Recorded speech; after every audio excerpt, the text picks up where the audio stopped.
یہ کائنات ہمیشہ سے انسان کے لیے ایک حیرت انگیز راز رہی ہے۔ یہ کائنات اتنی ہی پرانی ہے جتنا کہ انسان خود۔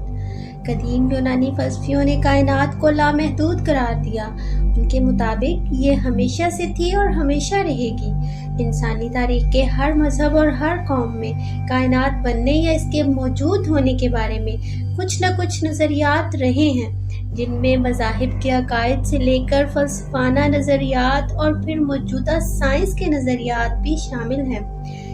ایک مدت تک انسان اپنی کہکشاں یعنی ملکی وے کو ہی کل کائنات سمجھتا رہا، مگر پچھلی صدی میں یہ بات واضح ہو گئی کہ یہ کائنات دراصل ملکی وے سمیت چھوٹی بڑی اربوں کہکشاؤں کا مجموعہ ہے۔ کائنات خود کیا ہے؟ اس کی کوئی حد ہے یا یہ لامحدود ہے؟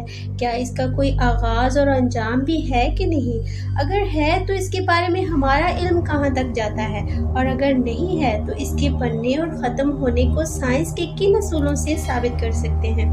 یہی ہمارا آج کا ٹاپک ہے۔ جدید فلکیات کا آغاز 1920 میں اس وقت ہوا جب ایک امریکی سائنسدان ایڈون ہبل نے یہ ڈسکور کیا کہ ڈفرینٹ گیلیکسیز کے درمیان پایا جانے والا فاصلہ وقت کے ساتھ ساتھ مسلسل بڑھ رہا ہے اور یہ کائنات وسیع تر ہوتی جا رہی ہے۔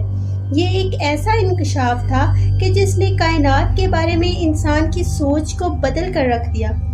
آج جدید فلکیات میں سے دو ہی نظریات قابل ذکر ہیں، ایک اسٹیڈی اسٹیٹ تھیوری اور دوسرا big bang theory. Steady state theory مستحکم حالت کا نظریہ۔ اس کے مطابق کائنات ہمیشہ سے مستحکم حالت میں ہے، اور اسی نظریے کے مطابق کائنات ہمیشہ سے ہے، اس کا نہ کوئی آغاز ہے اور نہ انجام۔ یہ قدیم یونانی نظریات کی ہی سائنسی تشکیل ہے۔ دوسرا نظریہ بگ بینگ تھیوری، عظیم دھماکے کا نظریہ ہے۔ یہ نظریہ کائنات کی ابتدا سے متعلق اب تک کا سب سے زیادہ تسلیم شدہ نظریہ ہے۔ اس نظریے کے مطابق یہ کائنات 13.8 بلین ایئر پہلے ایک بہت بڑے دھماکے کے ذریعے وجود میں آئی، اور یہی اس کائنات کی اصل عمر ہے۔ اب یہ سوال پیدا ہوتا ہے کہ کائنات کی یہ عمر کیسے پتہ چلی؟ اس کا جواب ہمیں 1990 میں بنائی جانے والی ناسا کی ہبل ٹیلیسکوپ نے دیا۔ ہبل کا یہ نام فیمس سائنٹسٹ ایڈون ہبل کے نام پر رکھا گیا تھا۔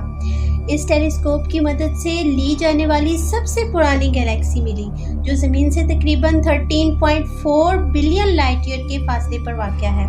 اس سے کائنات کی عمر کا اندازہ لگایا گیا۔ یہاں لائٹ ایئر کو سمجھنا بہت ضروری ہے۔ لائٹ جو کہ کائنات میں سب سے تیز ٹریول کر سکتی ہے، یہ ایک سیکنڈ میں ہماری زمین کے 7 چکر لگا سکتی ہے۔ اسی اسپیڈ سے اگر روشنی 1 سال سفر کرے تو اسے ہم 1 لائٹ ایئر کہتے ہیں، جو کہ 10 بلین کلومیٹر بنتا ہے۔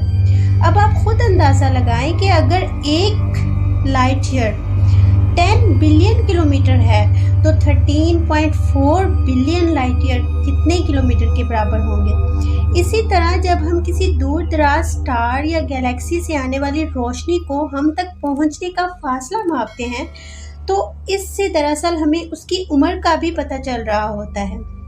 13.4 بلین ایئر پہلے جب یہ کائنات بنی تھی، تب نہ ہمارا سورج تھا اور نہ ستارے اور نہ یہ کہکشائیں، بلکہ صرف دھماکے کی وجہ سے پیدا ہونے والے بڑے بڑے نائٹروجن کے بادل تھے۔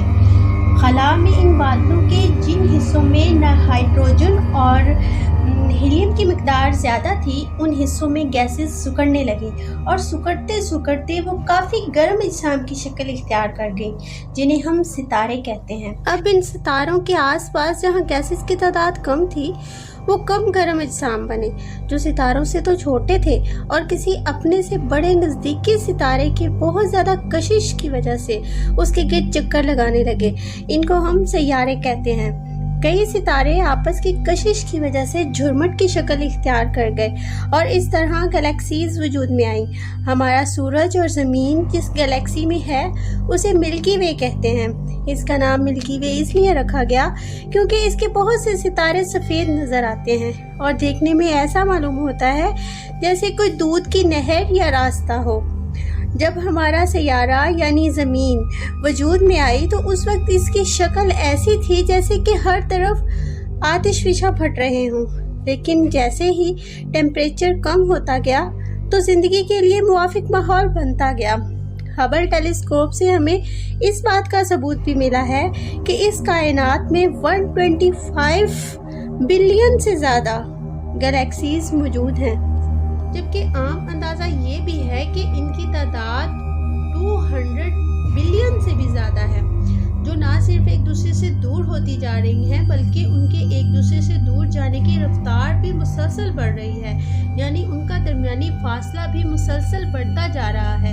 اس طرح ستاروں کی تعداد کا اندازہ بھی اس طرح لگایا گیا کہ سائنٹسٹ کے ایک رف ایسٹیمیٹ کے مطابق زمین پر ریت کے جتنے ذرات موجود ہیں اس سے بھی زیادہ ستارے خلا میں موجود ہیں۔ انہی ستاروں میں سے ایک ستارہ ہمارا سورج ہے، جس کے گرد کم از کم 8 سیارے گردش کرتے ہیں۔ ایک اندازے کے مطابق ملکی وے گلیکسی میں ہر ستارے کے گرد ایک سیارہ گردش کرتا ہے، جبکہ باقی گلیکسیز میں یہ تعداد زیادہ بھی ہو سکتی ہے۔ یاد رہے، ان اجسام یعنی ستارے، سیارے اور گلیکسیز جو کہ ایٹمز اور انرجی سے مل کر بنتے ہیں، کائنات کا صرف 5% ہی بناتے ہیں۔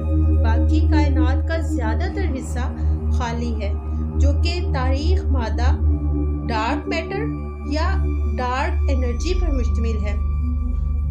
جیسے کہ ہم جانتے ہیں کہ کائنات میں موجود کوئی بھی چیز روشنی کی رفتار سے زیادہ تیز نہیں ہو سکتی، لیکن یہ اصول کائنات میں موجود اجرام فلکی پر لاگو نہیں ہوتا، کیونکہ مستقبل میں گیلیکسیز روشنی کی رفتار سے ایک دوسرے سے دور جائیں گی اور ان کو دیکھنا ناممکن ہوگا، اور نہ ان کے درمیان بڑھتا ہوا فاصلہ ناپا جا سکے گا، اور یہی شاید اس کائنات کی انتہا ہوگی، کیونکہ حرارت گرم جسم سے ٹھنڈے جسم کی طرف منتقل ہوتی ہے۔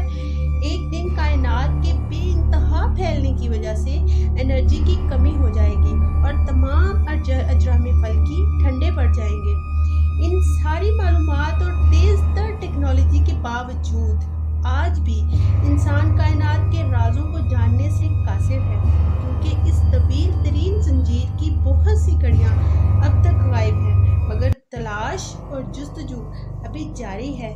ہم امید کرتے ہیں کہ مستقبل میں مزید ریسرچ کے بعد کائنات کی اصلیت، ابتدا اور انتہا کو مزید گہرائی میں جا کر سمجھنا ممکن ہوگا۔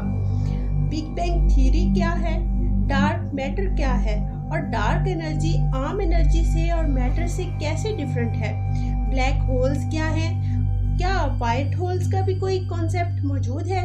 اس طرح کے دوسرے بے شمار سوالات کے جواب جاننے کے لیے دیکھتے رہیے ہمارا چینل اسٹرانومی ٹاپ فیکٹس۔ ملتے ہیں ایک اور انٹرسٹنگ ویڈیو میں۔ اللہ حافظ۔